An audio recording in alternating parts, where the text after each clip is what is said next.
사랑하고 축복합니다. 우리 서로 인사하겠습니다. 저는 오늘 본문 말씀을 근거로 해서 너희는 이렇게 기도하라 세 번째 시간을 가지도록 하겠습니다. 안 되면 되게 하라. 이런 구호 여러분 아실 겁니다. 어디 구호죠? 지금 병철이가 근무하고 있는 해병대 구호입니다. 안 되면 되게 해야 됩니다. 오늘 본문을 근거로 말씀을 준비하면서 이 구호가 생각이 났어요. 왜 기도해야 할까요? 왜 기도해야 할까요? 여러 가지 이유가 있겠지만 정말 중요한 이유가 있습니다. 그건 뭐냐면 우리의 삶에 우리의 힘과 결단, 심지어 노력으로 안 되는 것이 있습니다. 모든 게 나의 노력으로 다 된다면 굳이 기도할 필요가 있을까요? 우리의 결단대로 착착착 이루어진다면, 우리의 의지가 나의 결단에 따라서 그렇게 맞춰준다면 기도를 꼭 해야 하겠습니까? 우리의 삶엔 그러나 우리의 결단으로 안 되는 게 있어요. 우리의 노력으로, 우리의 바램으로 안 되는 게 있습니다.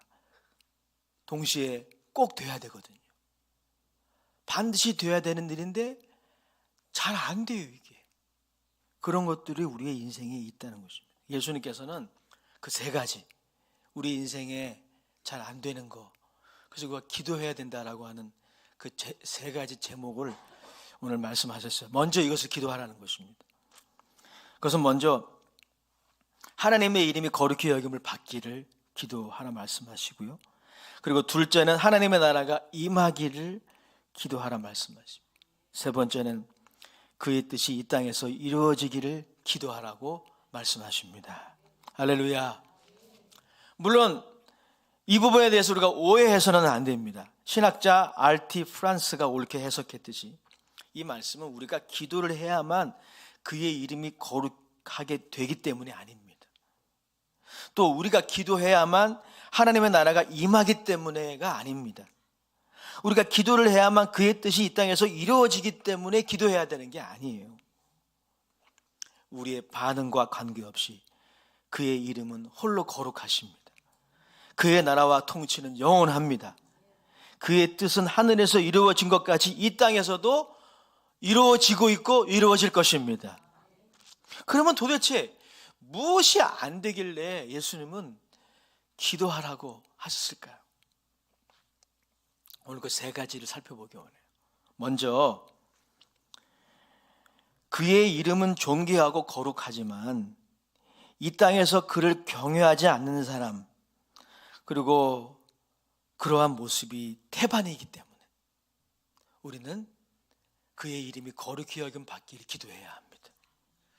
몇 년 전에 영국의 시내버스, 영국은 전통적인 기독교 국가 아니겠어요? 근데 영국의 시내버스에 다음과 같은 문구가 아주 대문짝 인쇄가 돼가지고 돌아다녔다고 그러죠. 이런 내용이었어요. Don't worry, there is no God to fear. 그러니까 한국말로 번역하면 이런 거예요. 여러분 걱정하지 마세요. 우리가 두려워해야 할 하나님 같은 존재는 없습니다. 마음대로 사세요. 편하게 사세요. 그런 내용. 이게 시내버스의 그 외부 광고로 한참 돌아다녀요.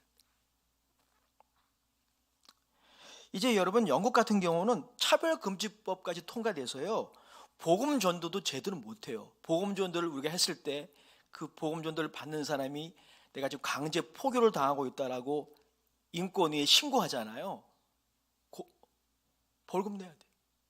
그게 차별금지법입니다.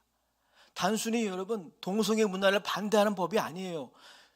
우리가 차별금지법을 반대하는 이유는 단순히 동성애 문화를 반대하는 그 차원이 아닙니다. 그 법안이 통과되면 이런 일이 일어나지 말라는 법이 없어요, 대한민국에.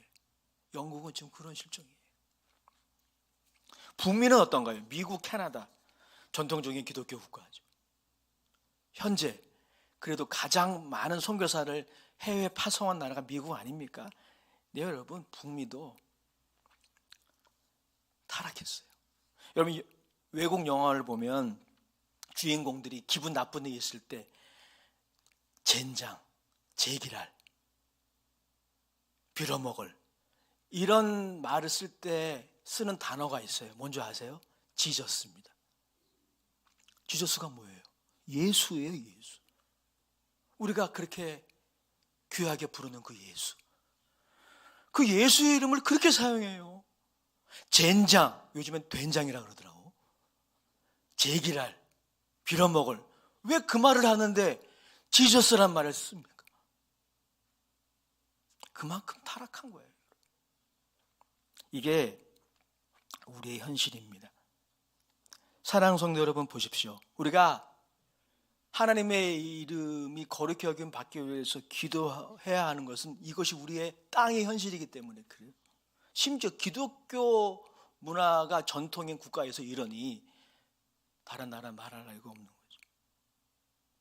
오늘날 하나님을 하나님으로 인정하지 않는 것과 땅에서 인간의 삶에 일어나는 여러 병리 현상은 결코 무관하지 않습니다. 한국에 나온 세계적인 신학자 김세현 교수의 주기도문 강해에 나온 내용이에요. 그는 이 부분에 대해서 아주 해박하게 해석했다고 믿습니다. 그는 이렇게 말했어요. 하나님을 하나님으로 인정할 때 이 세상에 의가 있고 평화가 있고 무엇보다 인명 존중이 있다는 것을 생각해 보았습니다. 반대로 하나님을 경외함이 없는 것에 자신의 우상화가 이루어지고 이것이 곧 피조물의 우상화로 이어져 가치 전도와 윤리의 타락, 인명에 대한 경시로 이어지고 혼돈과 암흑과 살벌한 사회로 타락합니다. 이건 마치 공식과 같아요. 하나님을 하나님으로 인정하지 않으면 그걸로 끝나는 게 아니에요, 여러분. 반드시 어떤 결과에 도달하게 됩니다. 그 결과는 비참해요. 가치의 전도. 요즘에는 정말 귀한 것들은 푸대접받고 덜 귀한 것들은 절대화되죠. 이 가치 전도, 윤리의 타락, 그리고 인명에 대한 경시, 이것이 하나님을 하나님으로 인정하지 않는 결과예요. 이게 이 땅의 현 주소 아닙니까? 근데 이것이 김세현 박사님의 분석만이 아니라 성경이 그렇게 우리에게 말하고 있어요. 호세아서 4장에 보면 호세아 선지자가 이 부분을 예언을 했어요. 북이스라엘의 그 개탄스러운 상황을 보면서 그가 외쳤던 말씀 제가 읽어드리겠습니다. 호세아서 4장 1절 2절이에요. 이스라엘 자손들아 여호와의 말씀을 들으라. 여호와께서 이 땅 주민과 논쟁하시나니 이 땅에는 진실도 없고 인애도 없고 하나님을 아는 지식도 없고 오직 저주와 속임과 살인과 도둑질과 간음뿐이요 포악하여 피가 피를 뒤이음이라. 하나님을 인정하지 않는 것으로 끝나는 것이 아니라 2절이 있는 거예요. 2절. 하나님을 인정하지 않으니까, 하나님을 경외하지 않으니까 저주, 속임, 살인, 도둑질, 간음, 포악함, 인명을 경시하는 이런 풍조가 만연해 버리는 거예요.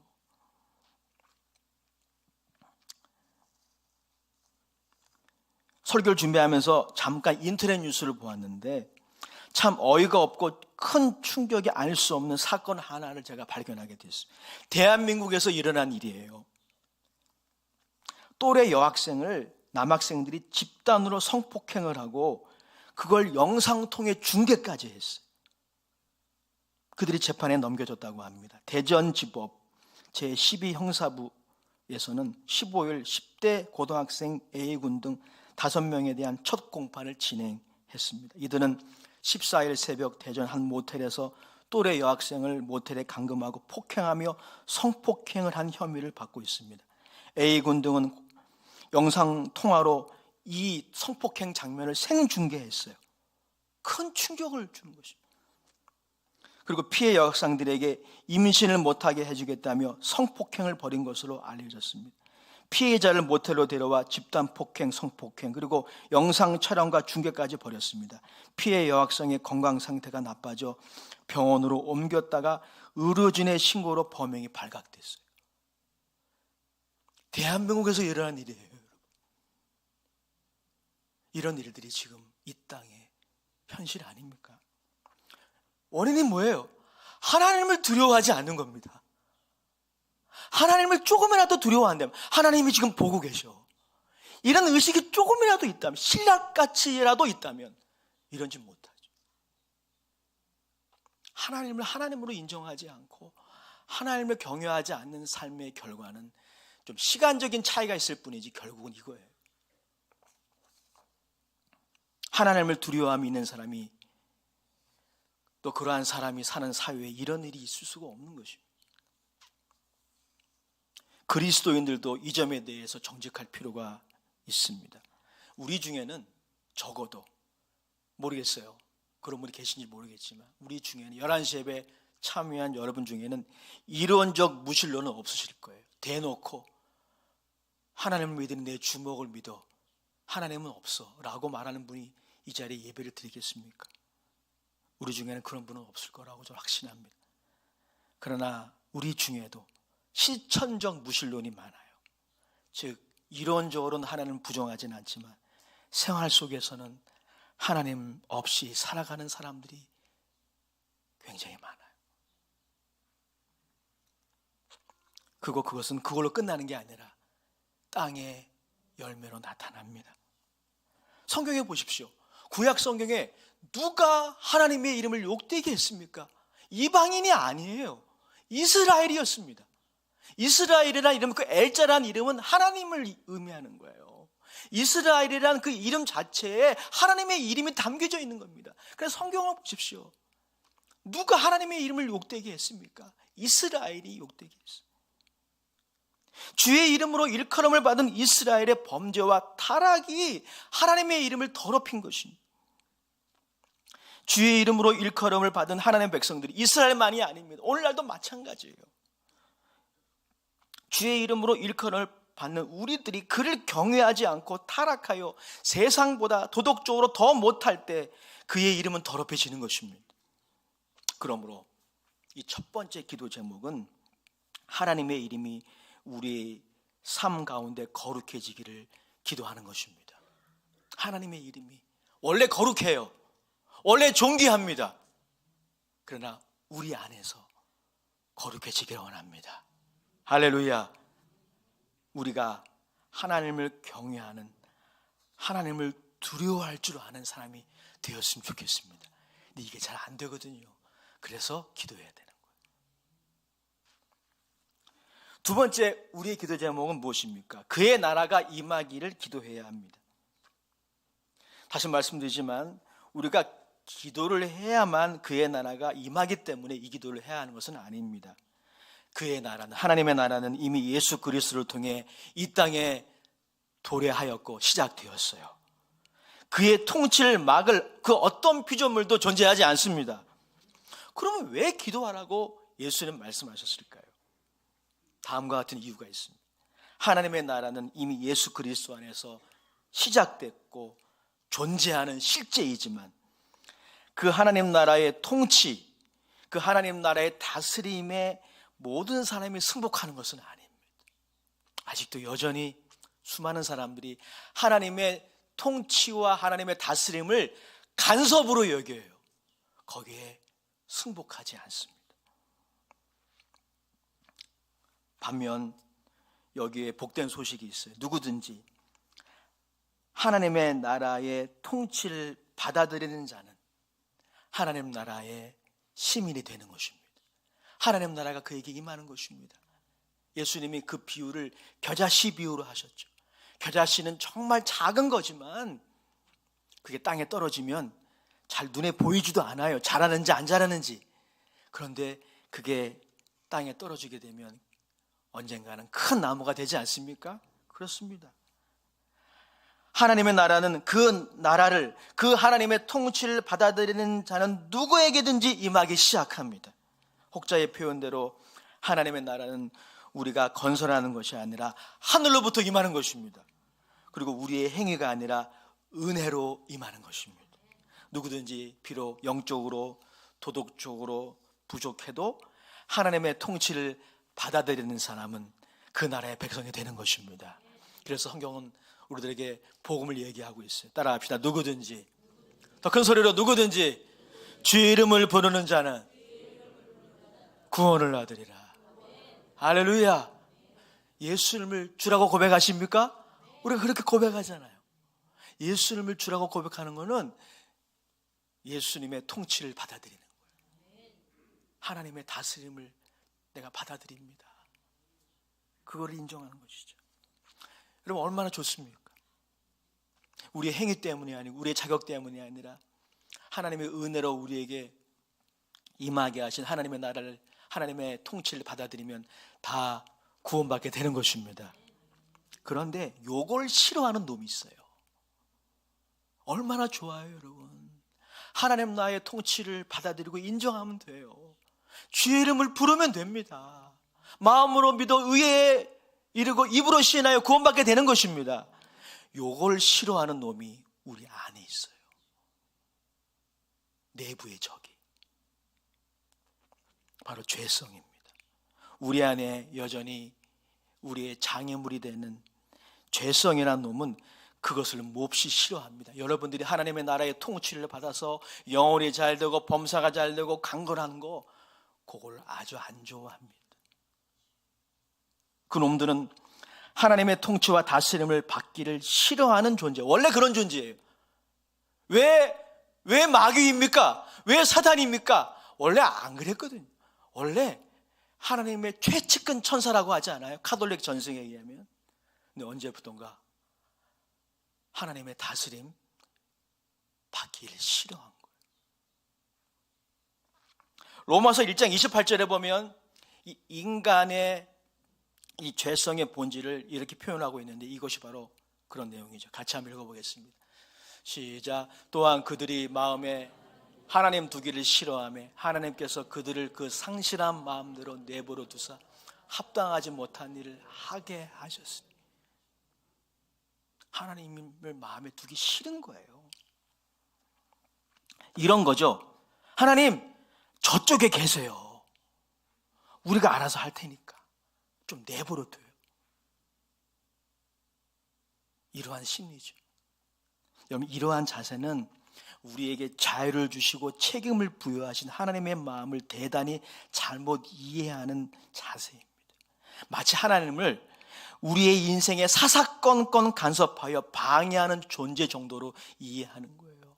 여러분, 이렇게 하나님께 대한 잘못된 이해를 주입해서 우리를 타락시키는 게 그 마귀의 전형적인 수법이잖아요. 첫사람 아담에게도 이 수법 쓴 거 아닙니까?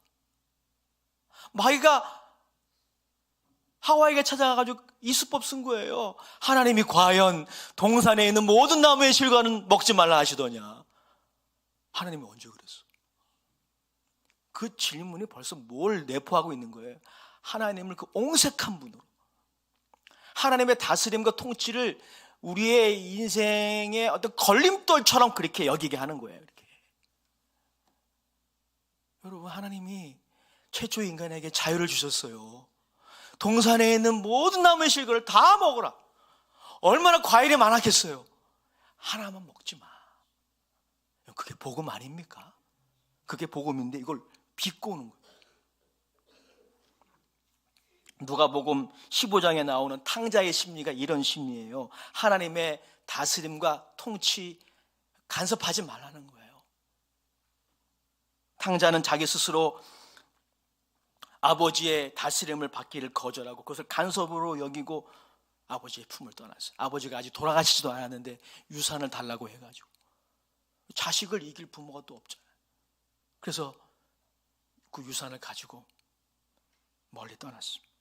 결국 그 결과는 비참했어요. 설교를 준비하면서 과거에 제가 여의도 순복음교회 다닐 때 저희를 가르쳤던 고등부 선생님이 재미난 비유를 한 가지 하셨는데 그게 기억이 났어요. 이 하나님과 우리 사이의 관계를 그분이 어떻게 비유하셨냐면, 여러분 추 아시죠? 추를 줄에 매달면 한번 돌려보세요. 일부 예배 때도 말씀을 드렸지만 우리 어르신들, 특히 남성분들은 쥐불놀이 아시죠? 모르시나? 너무 좀 메시지에 집중하시다 보니까. 지불놀이 정말 많이 했거든요. 깡통에다가 이렇게 구멍 뚫어서 돌 거기다 나무 해가지고 막 했잖아요. 지불놀이 생각하시면 돼요. 그 돌리면 돌릴수록 구심력이라는 게, 제 표현이 정확하지 않을 수는 있는데, 하여튼 중심으로 그 추를 끌어당기는 힘이 있습니다. 돌릴수록. 그런데 동시에 어때요? 그 추는 또 그 중심에서 벗어나려고 하는 힘이 또 동시에 작용하잖아요. 하나님이 자신에게로 우리를 이끌려고 하면 할수록 우리 안의 죄성은 더 멀어지고 싶어요. 이 죄성이 굉장히 무서운 거예요. 하나님은 우리를 자신에게로 끌어당기는데 우리는 어찌하든지 하나님께로부터 멀어지고 싶어요. 그게 죄성의 힘입니다. 그러나 여기에 복음이 또 한 가지가 있습니다. 이게 사실 유일한 복음이라고 말해도 과언이. 예수님은 이 땅에 단순히 정치적 해방자로 오신 것이 아니라 우리를 자신에게로 이끌고자 이 땅에 오셨어요. 그 힘은 바로 사랑의 힘입니다. 그래서 예수님은 진정한 군주이시며 진정한 왕이십니다. 요한복음 12장 32절에 보면 예수님이 이 땅에 오신 이유, 그리고 예수님이 죽으신 이유가 잘 표현되어 있어요. 같이 읽어보겠습니다. 시작. 내가 땅에서 들리면 모든 사람을 내게로 이끌게노라. 아멘. 예수님이 왜 이 땅에 오셨습니까? 죽기 위해서 오셨어요. 왜 그분이 죽으셨습니까? 오늘 본문에 의하면 우리를 하나님께로 이끌기 위해서. 우리는 자꾸 탕자처럼 좀 내 마음대로 살고 싶어. 그런 힘이 항상 작용하는데, 여러분, 우리를 끌어당기시는 예수님의 사랑의 힘이 더 강한 것입니다. 그의 통치 방법은, 하나님 나라의 통치 방법은 십자가셨습니다. 그리고 지금도 성령님을 보내셔서 끊임없는 사랑의 설득과 이끄심으로 우리를 하나님께로 인도해 주십니다. 이 힘에 이끌려 그의 다스리심을 받아들이고 그 앞에 엎드리는 것이 믿음입니다. 이 믿음의 소유자 다 되시기 바랍니다. 이것이 우리 가운데 이루어질 수 있도록 우리는 기도해야 돼요. 그것이 두 번째 기도 제목입니다. 세 번째 마지막 기도 제목이 있습니다. 우리는 그의 뜻이 하늘에서 이루어진 것처럼 이 땅에 임하기를 기도해야 합니다. 사실 이 마지막 기도 제목이 첫 번째, 두 번째 기도 제목을 통괄한다고 말할 수가 있습니다. 이 기도 제목도 마찬가지입니다. 우리가 기도해야 하나님의 뜻이 이루어지기 때문에 기도하는 것이 아닙니다. 그럼 왜 기도해야 할까요? 우리가 기도해야 우리 한 사람 한 사람이 하나님의 뜻을 깨닫는 것에서 그치는 것이 아니라 순종하는 것이 이루어지기에 그러합니다. 여러분, 하나님의 뜻을, 선하시고 온전하시고 기뻐하신 뜻을 깨닫는 것 하나님의 은혜입니다. 그러나 그 뜻에 순종하는 것은 다른 문제예요. 이게 잘 안 되잖아요. 그렇죠? 여러분, 서로 사랑하라고 하는 그 계명이 하나님의 뜻이라는 거 모르십니까? 알고 있어요. 먼저 그의 나라와 그 일을 구하라는 그 하나님의 말씀들이, 또 성경에 나와 있는 우리를 향한 그런 계명들이 하나님의 뜻이라는 거 우리가 모릅니까? 모르는 게 아니에요. 그런데 그 뜻을 순종하는 게 잘 안 되는 거예요. 이것이 이 땅의 현실이고 우리의 현실 아닙니까? 그래서 기도해야 돼요. 예수님은 자신의 삶을 통해, 기도의 삶을 통해서 기도가 왜 중요한지를 가르쳐 주셨어요. 히브리서 5장 8절 9절에 보면 예수님의 기도 생활이 묘사되어 있는데 7절부터 제가 읽어드릴게요. 그는 육체에 계실 때 자기를 죽음에서 능히 구원하실 이에게 심한 통곡과 눈물로 간구와 소원을 올렸고 그의 경건하심으로 말미암아 들으심을 얻었느니라. 그가 들으시면서도 받으신 고난으로 순종함을 배워서 온전하게 되셨은즉 자기에게 순종하는 모든 자에게 영원한 구원의 근원이 되시고. 예수님의 기도 생활에 잘 나와 있죠. 그런 하나님과 그냥 이렇게 점잖게 대화하신 것이 아니라 심한 통곡의 기도를 하셨대요. 눈물의 기도를 하셨대요. 간구와 소원을 드리는 기도를 하셨대요. 예수님도 인간으로 사실 때에는 인간의 연약성을 지니고 계셨어요. 그래서 그도 하나님의 뜻에 순종하기 위해서 보통의 기도가 아니라 간절하고도 몸부림치는 기도가 필요했습니다. 예수님이 이러한 과정을 건너뛰지 않으신 이유는 우리를 위해서예요. 우리도, 저와 여러분도 예수님의 이름으로 간절히 기도할 때 우리의 연약함, 그리고 나아가 죄성의 방해에도 불구하고 하나님의 뜻에 순종하며 행하는 것이 이루어지는 것입니다. 어제 지역장 기도회 때 이 부분을 좀 나누었어요. 우리의 신앙생활에 정말 안 되는 게 있어요. 저도 그렇고 여러분도 그렇고. 그게 뭘까요? 주어가 안 바뀌는 거예요. 주어, 인생의 주어가 안 바뀌어요. 여전히 내가 내 생각에는 우리가 거기에 머물러 있는 거예요. 그 수준에 머물러 있는 것이죠. 신앙생활이 한 20년, 30년 이상 했으면 좀 잘해야 되는데 여전히 주어가 안 바뀌는 거예요. 그래서 주어하지만 이 부분은 여러분 좀 마음에 부담이 되실 수 있는 부분일 수 있어요. 하지만 저도 이 말씀에 포함시킵니다. 주어하지만 내실적으로는 나요 하고 있는지 몰라요. 헌신과 봉사도 있습니다. 예배도 드리고 행사도 진행합니다. 그러나 우리는 그렇게 하면서도 어떤 마음 자세가 있습니까? 내 뜻대로 해야 돼요. 내 뜻대로 돼야 돼요. 헌신을 하면서도 내 바램대로 내 생각대로 돼야 돼요. 반쪽짜리 헌신입니다. 야고보서 4장 15절을 보십시오. 우리는 이러한 마음의 가짐이 필요해요. 같이 읽어보겠습니다. 시작. 너희가 도리어 말하기를 주의 뜻이면 우리가 살기도 하고 이것이나 저것을 하리라 할 것이요. 우리가 주의 뜻이면 이것도 하고 저것도 하겠습니다. 물론 여러분 이 말씀은 계획도 세우지도 않고 노력도 하지 않고 회의도 하지 않고 연구도 하지 말라는 그런 의미가 아닙니다. 그런 것도 하지 않고 그냥 과일 나무에서 과일 떨어지기를 입만 벌리고 바라는 거, 그거는 이 말씀을 지극히 잘못 해석하는 거예요. 이 말씀의 의미는 우리가 계획을 하고 일을 추진해야 하지만 그 결과는 주의 손에 있으니 주의 뜻이 이루어지리이다. 이것이 세 번째 기도 제목이에요. 근데 이게 제일 안 되는 거예요. 저도 개인적으로 이게 제일 안 돼. 여러분, 제가 누구입니까? 여러분들에게 하나님의 뜻을 매주마다 가르치고 말씀을 가르치고, 저 개인적으로 가장 안다는 게 하나님의 뜻을 알지만 순종하는 게 이렇게 안 돼요. 아직 주어가 안 바뀐 것 같아요. 그래서 여러분 헌신하면서 시험 드는 겁니다.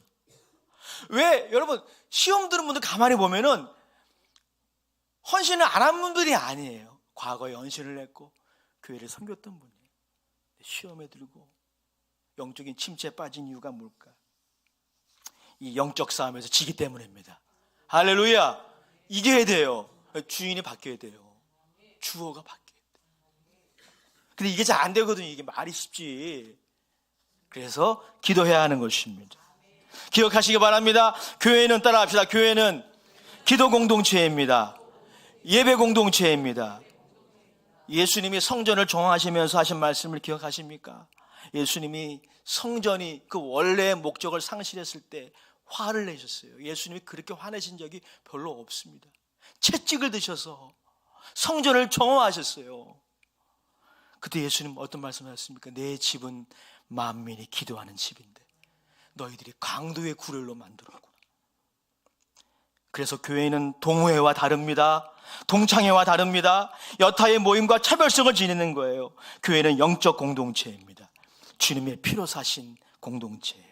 그래서 기도하지 않으면, 정말 합심으로 기도하지 않으면 우리의 의도와 계획이 한순간에 의미 없어지는 것, 그게 교회예요.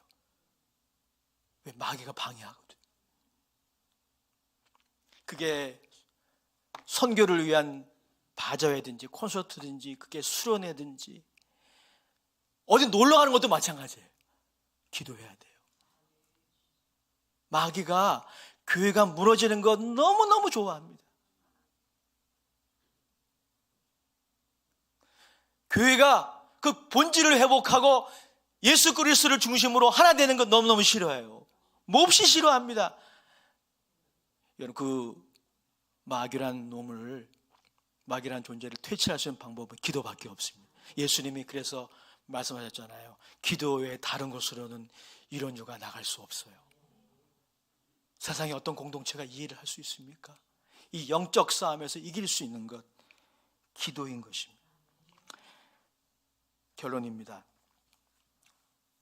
설교를 준비하면 조사를 해보니까 최근 3년간 대한민국의 올해 하루 평균 극단적인 선택을 하신 분들이 35.4명이라고 해요. 코로나 사망자보다 더 많은 수치라고 합니다. 또 재미난 것은 아니죠. 안타까운 거죠. 연세가 드실수록 자살을 많이 해요. 저는 이런 상황 가운데, 이 땅의 현실 가운데 한 가지 희망을 나누기 원합니다. 요거는 원로 목사님이 말씀하신 거예요. 제가 그대로 인용합니다. 기도할 믿음이 있다면 못할 것이 없습니다. 기도할 믿음만 있다면 못할 것이 없어요. 아무리 절망적인 상황이라고 할지라도 희망을 가집시다. 왜냐하면 기도하는 우리가 그만큼 능력이 있어서가 아니라 하늘에 계신 우리 아버지를 의지하고 그에게 순복하여 기도의 무릎으로 나아가는 자에게 하나님의 권능이 함께해요. 그런 의미에서 한번 우리 원로 목사님 남겨주신 격언 외쳐보겠습니다. 기도할 수 있는 믿음만 있다면 못할 것이 없습니다. 기도하는 자는 하나님의 손에 이끌려 안 될 것 같은 일이 되어져 가는 것을 경험할 것입니다. 참 안 되는데 이렇게 순종이 이렇게 안 될까? 이렇게 하나님을 경외하는 게 이렇게 잘 안 될까? 근데 기도하면 되어져 가는 것을 경험하게 되는 것입니다. 우리를 통해 하나님의 이름이 영원롭게 되고 그의 나라가 임하며 그의 뜻에 대한 순종이 이 땅에서 이루어지게 되는 일이 잘 안 될 때가 얼마나 많이 있습니까? 그러나 하나님은 그 일을 이루시고 그 일을 지어 성취하시는 분이십니다. 마지막으로 예레미야 33장 1절 3절 그런 의미에서 우리 큰 소리를 읽고 오늘 설교를 마치겠습니다. 같이 읽어보겠습니다. 시작. 예레미야가 아직 시위대 뜰에 갇혀 있을 때 여호와의 말씀이 그에게 두 번째로 임하니라 이르시되 이를 행하시는 여호와 그것을 만들어 성취하시는 여호와 그의 이름을 여호와라 하는 이가 이와 같이 이시도다. 너는 내게 부르짖으라. 내가 너에게 응답하겠고 내가 알지 못하는 크고 은밀한 일을 내게 보이리라. 아멘. 다시 여러분들에게 강조합니다. 기도할 수 있는 믿음만 있다면 때로는 길이 보이지 않아요. 때로는 절망할 수밖에 없는 그런 상황이에요. 주여 어느 때까지입니까? 견디기 힘든 상황이 올 수도 있어요. 하지만 기도할 수 있는 믿음만 있다면 못할 것이 없어요. 내게 능력 주시는 자 안에서 내가 모든 것을 할 수 있습니다. 이 고백의 주인공이 사도 바울만이 아니라 제가 되기 원합니다. 여러분 되기 바랍니다. 그럼 기도하셔야 돼요. 기도하겠습니다. 아버지 하나님, 이 희망을 우리에게 주셔서 감사합니다. 코로나를 우리가 거쳐왔지만 여전히 교회의 미래는 불투명하고 또 우리의 미래도 밝지 않습니다. 어떤 분들은 길이 없다고 절망하고 그래서 극단적인 선택도 합니다. 이 세상에 아버지 하나님, 우리가 이 희망을 전해야 되겠습니다. 기도할 수 있는 믿음만 있다면 못할 것이 없다. 내게 능력 주시는 자 안에서 할 수 있다. 될 것이다. 이 희망을 우리가 가지고 있는데 이 연말에 우리 사랑하는 귀한 종들이 더욱 기도에 무릎을 꿇게 하시고 이 희망을 경험하게 하시고 이 희망을 이 세상에 전하게 하옵소서. 예수님의 이름으로 축복합니다. 우리 말씀을 생각하며 찬송가 새 찬송가 400